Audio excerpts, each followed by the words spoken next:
ఏ రైతుని కదిపినా కన్నీళ్లు పెట్టుకుంటున్నారు. తెలుగు రాష్ట్రాల్లో అకాల వర్షం బీభత్సం సృష్టించింది. చేతికొచ్చే సమయంలో కురిసిన వర్షానికి పంట నేలపాలైంది. వరి, మిర్చి, మామిడి, అరటి, బొప్పాయి, మొక్కజొన్న అన్ని పంటలకి తీవ్ర నష్టం వాటిల్లుతోంది.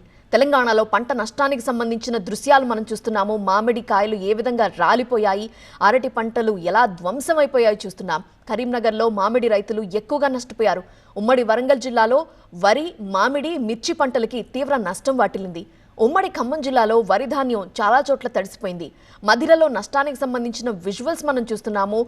పూర్తిగా నీళ్లలో నానిపోతోంది ధాన్యం. ఇక మహబూబ్ నగర్లో కూడా పరిస్థితి అదే. తడిసిన ధాన్యాన్ని రైతు చూపిస్తూ కన్నీళ్లు పెట్టుకుంటున్నాడు. మహబూబ్ నగర్లోని వరి, మామిడికి నష్టం వాటిల్లింది. ఉమ్మడి నిజామాబాద్లో వరికి పెద్ద ఎత్తున నష్టం వాటిల్లింది. కామారెడ్డిలో వరి రైతులు అకాల వర్షానికి నష్టపోయారు.